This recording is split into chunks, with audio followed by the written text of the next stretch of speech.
리셀에 대해서 사실은 진짜 얘기를 많이 와요. 저는 그건 사업이라 생각은 안 합니다. 제가 키즈 명품을 이제 하고 있으니까 구매하려는데 어디서 사야 되나요? 라고 많이 문의를 주시는데 저는 키즈를 하지 않습니다. 아마 이 강의가 11월 말에 끝나고 빨라야 1월 아니면 2월이 되지 않을까 싶습니다. 안녕하십니까? 명품 수입하는 남자 밀라코입니다. 오늘은 저희한테 이제 뭐 카페나 뭐 인스타그램이나 저한테 메일이나 개인적인 전화나 메시지로 이제 연락을 주셔서 좀 많은 질문들을 좀 해주고 계세요. 그래서 오늘은 저랑 이제 태권이랑 가장 많이 듣는 질문들을 좀 취합을 해서 여러분들에게 좀 빠르게 대답을 해드리기 위해서 Q&A 타임을 좀 준비를 해왔습니다. 그래서 다음에 질문을 하실 때는 이 Q&A 질문들은 좀 제외하고 질문을 주셨으면 하는 바람으로 영상을 찍었으니까 태권이가 질문해 주도록 하겠습니다. 너 자기소개부터 해야지. 안녕하세요. 저는 뭐 누구입니다. 이런 식으로. 안녕하세요. 저는 밀라코 편집하고 있는 편집자 이태권이라고 합니다. 네. 질문 들어가겠습니다. 하루 일과 물어보신 분이 되게 많거든요. 하루 일과. 하루 일과 어떻게 되시는지. 제 인스타나 이런 거를 상품뿐만이 아니라 이런 하루 일과나 이런 거 좀 올리다 보니까 제 하루 일과에 대해서 되게 여쭤보시는 분이 많아요. 저는 아기를 1살 때부터 지금까지 제가 아침에 등원을 시킵니다. 그래서 아침 8시 4, 50분 정도에 등원을 시킨 다음에 제가 사무실에 오면 9시 반 정도 돼요. 9시 반부터 이제 업무를 진행을 하고 오전에 이제 배송할 거 하고 반품 들어온 거나 이런 거 체크하고 주문 들어온 거 취합을 한 다음에 보통 1시부터 미팅을 합니다. 12시 1시 정도부터는 요새는 키즈 명품 가맹 미팅이나 도매 미팅 그리고 어디서 피해보신 분들 이런 미팅을 한 12시부터 한 2시까지 진행을 하고 또 2시부터 저희 한 4시까지는 택배 업무를 하고 4시부터는 다른 이제 일과 업무를 좀 진행을 하고 있습니다. 원래는 그전에는 이제 헬스를 좀 이렇게 열심히 했었는데 제가 조기축구로 좀 무릎을 다치고 나서 중간 헬스 타임을 좀 뺐습니다. 그렇게 해서 하고 있고 일주일에 한 4일 정도는 야근을 하고 있으니까 밤늦게 뭐 인스타 DM을 주셔도 제가 답변해 드리니까 언제든지 문의 주셔도 됩니다. 다음 질문입니다. 주로 상품을 판매하는 곳이 어디신지.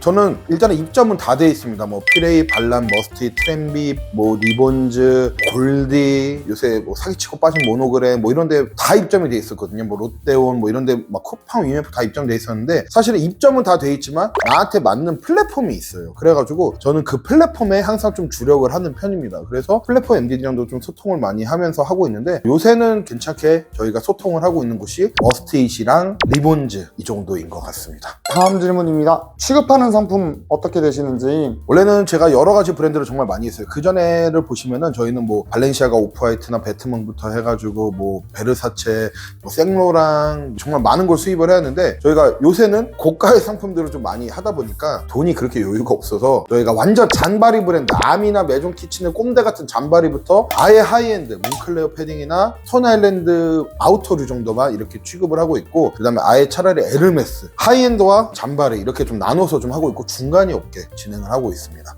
그러면은 여성 상품이 남성 상품에 비해 상대적으로 적다고 나오는데 여성 상품을 취급 안 하시는 이유가 있는지. 여자는 내가 그전에도 말해서 알지만 CS랑 이 상품 관련해서 남자가 상대하기에는 너무나 어려운 종족이라고 나는 생각을 해. 그래서 이게 막 반품 같은 경우도 까다롭고 또 우리도 사무실에 보면 남자밖에 없잖아. 그러니까 여자분들이 55 사이즈는 제가 가슴이 좀 크거든요.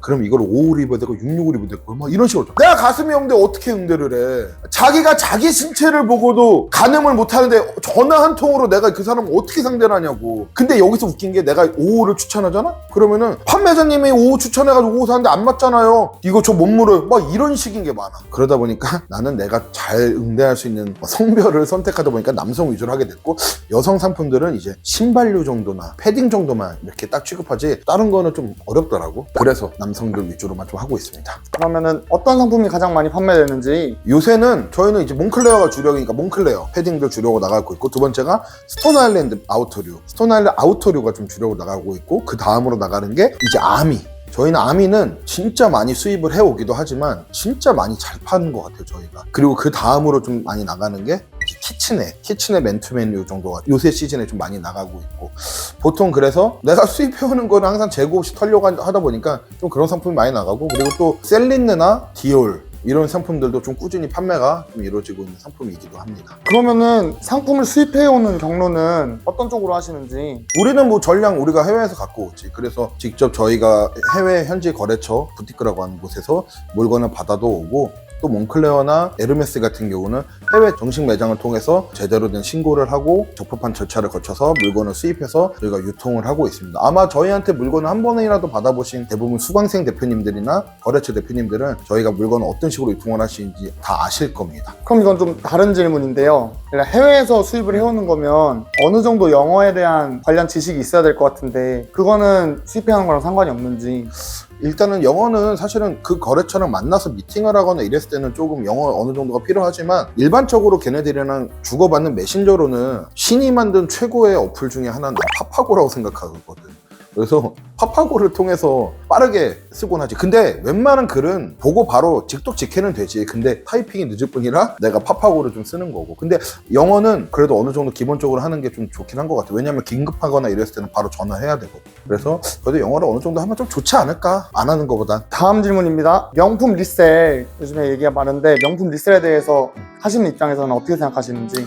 리셀에 대해서 사실은 진짜 얘기를 많이 와요. 그래서 리셀을 하고 있는데 요새 잘 안 된다. 마진이 너무 박합니다. 이거 뭐 카드값이 밀렸습니다. 이런 연락들을 되게 많이 하시는데 저는 리셀만 해서 백화점 가서 뭐 한두 개 주워다가 팔고 저는 이거는 사업이라고 생각을 안 해요. 이건 부업 정도라고 하면은 제가 봤을 때는 이해가 되겠는데 그걸로 해서 한다? 저는 그건 사업이라고 생각을 안 합니다. 리셀 자체가 그리고 마진이 많이 무너졌어요. 솔직히 말해서 에르메스 같은 경우도 올해 여름에는 오란 샌들 같은 경우도 가격이 많이 무너졌거든요. 그러다 보니까 리셀은 하나의 이벤트성으로만 끼고 가셔야지 이게 주력으로 된다? 저는 그거는 아니라고 봅니다. 제 수강생 1기, 2기, 3기 분들 중에서도 리셀 하시다가 오신 분들이 굉장히 많아요. 그분들이 공통된 얘기는 딱 하나예요. 마진율이 이건 말도 안 된다. 너무 박하다. 막 무너졌다. 이런 얘기를 많이 하시고. 그리고 실제로 리셀을 하시다가 힘들다고 저한테 연락 오신 분들이 대부분 이제 뭐 상품권이나 이런 걸로 매입을 했다가 카드로도 매입을 하는데 카드값이 이제 밀리는 거야. 난 생각보다 이렇게 빨리 돌 줄 알았는데 이게 밀리다 보니까. 그러니까 리볼빙하고 딴 데서 돈 끌어쓰고 하다가 뭐 어떻게 되고 있다 막 해서 그러다 보니까 눈물 머금고 막 상품 던지고 있다는데 저는 사실 리셀은 사업이라고 생각 안 하고 그냥 하나의 이벤트? 한 시즌마다 이벤트? 우리한테는 여름에 에르메스, 겨울에 몽클레어잖아. 그런 것처럼 그냥 이벤트성으로만 한다고 생각을 하지. 나는 그게 주력은 아니라고 봅니다. 그러면은 명품 리셀이나 수입 유통을 제외하고 도매 같은 거는 요즘엔 안 하시는지.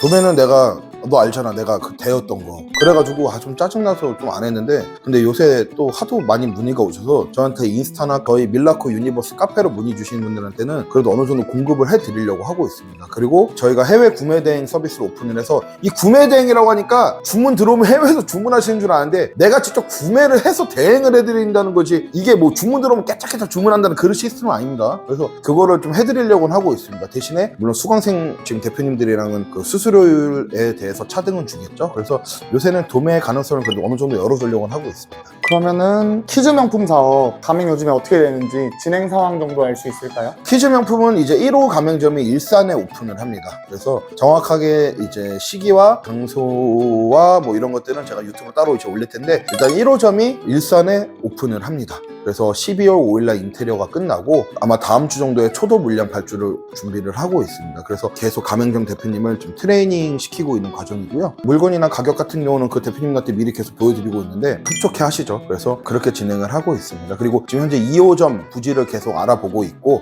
3호점 대표님 같은 경우는 원래 하시기로 하셨는데 좀 갑작스러운 개인 사정 때문에 조금 미룬 상태고요. 그리고 문의는 많이 오셔서 미팅 많이 하시는데 제가 사실 지역 보고 커트하는 경우가 굉장히 많습니다. 수치 타서 안 맞을 것 같으면은 아예 그냥 진행 안 하고 있어요. 그러면 그 한번 얘기하긴 했지만 퀴즈 명품 사업할 때 어느 부지에 했으면 좋겠는지 한 번 더 말씀해 주실 수 있나요? 우리는 항상 그렇게 얘기하잖아. 애기들이 좀 많이 다니는 곳. 20대, 30대 애들이 많이 다니는 그 번화가 있는 술집이나 이런 로데오 거리나 이런 느낌보다는 애들이 좀 있고 학원가나 엄마들의 이렇게 왕래가 좀 있는 곳. 그래서 좀 신도시가 좀 되어 있는 그런 곳? 약간 그런 곳이면 좋겠어. 그리고 가격 같은 경우도 월세나 이런 곳이 정말 그렇게 크게 비싸지 않아서 부담이 없는 곳으로 그렇게 하셨으면 좋겠습니다. 진짜 많이 문의 주신 분들이 어디 지역에 뭐 우리 여기는 신도시입니다 라고 해서 막 해서 로드맵 봐보면은 신도시긴 한데 정말 주변에 아파트밖에 없어. 그런 곳은 안 돼. 그리고 내가 소득 수준도 어느 정도 있는 동네로만 본단 말이야. 너무 시골에 완전 떨렁 신도시 하나 있는데 거기서 명품이 많이 나가겠어? 안 되지. 그러다 보니까 내가 그런 데 좀 커트를 좀 하고 있지. 그러면은 퀴즈 명품 사업 가맹은 지금 하고 계시는데